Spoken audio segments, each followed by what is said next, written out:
晚係我哋喺香港第2晚。大家可能都知道啦，我哋其實巡迴咧就已經係做咗舊年做咗1年啦。其實中間有好多朋友一直都會問我：你幾時做香港啊？你幾時會嚟香港？翻嚟開香港嘅回響場。其實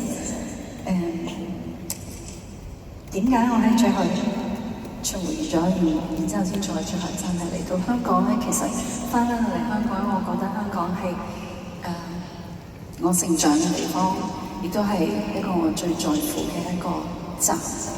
唔可以話係一個站，因為呢度係我屋企。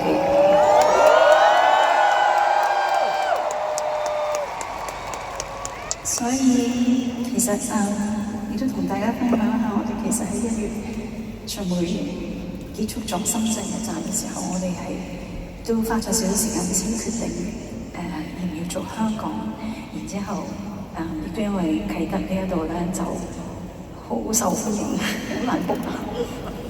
而喺考慮嘅過程當中，我覺得最緊要就係我可唔可以做到一個專屬香港嘅一場演唱會。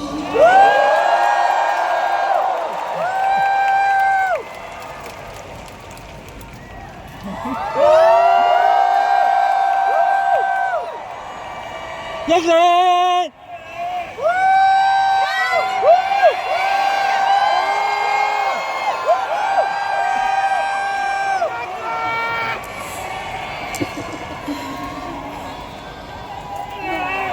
因為香港俾咗我好多，所以我亦都希望可以將最好嘅帶俾你。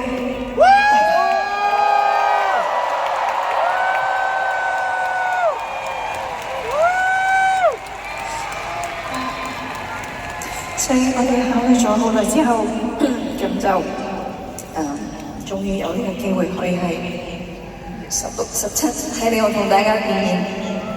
我要多謝好多好多嘅朋友。首先我要好多謝我哋嘅導演組，好多謝阿媽，我哋3個導演，好多謝佢哋嘅創意，佢哋嘅辛苦，佢哋每個禮拜同我開會，一個好奄尖嘅我一路喺度話呢樣又唔得，嗰樣又唔得，咁但係佢哋都好盡晒全力去完成一個我哋心目中覺得最可以表達到香港嘅回響。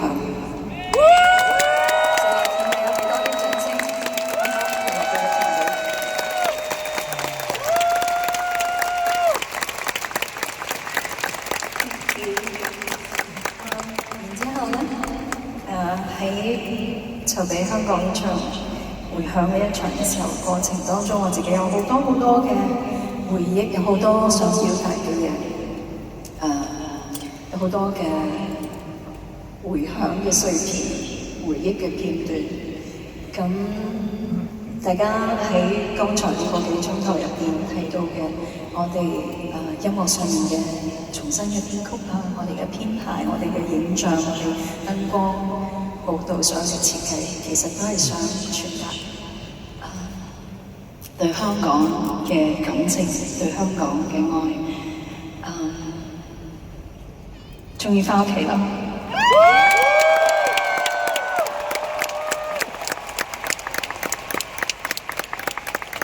咁我都希望大家會記得今晚我哋一齊分享嘅每一個片段。雖然生活入邊可能會好多時候我哋唔會每日都可以過得好順暢，或者係每日都過得好如意，我哋每都會有脆弱嘅時間，有需要啲力量嘅時間。咁我希望大家會喺需要力量嘅時候可以記得今晚我哋一齊分享過嘅愛同埋感動。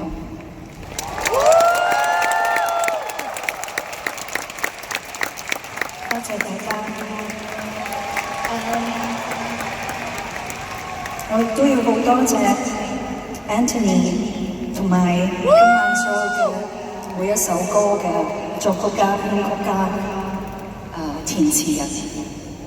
呢啲嘅音樂每一首歌俾我嘅衝擊係好大好大。如果冇咗所有嘅幕後製作嘅人員，或者冇咗喺過去我咁多年嚟香港，我哋嘅唱片行業，我哋每一位工作人員嘅努力，由錄音室嘅錄音師到每一位唱片公司嘅宣傳人員，數之不盡嘅，其實係一個需要好大嘅一個推動力先至可以做到嘅一個成績。而呢個就係我所記得嘅當時嘅香港樂壇。雖然我已經離開咗一段時間，但係我仍然都係為過去嘅努力覺得驕傲。我哋希望大家俾多啲掌聲，我哋香港樂壇嘅每一位仍然都係努力不懈嘅朋友，希望佢哋可以更加有多啲信心去將音樂做得更好，好嗎？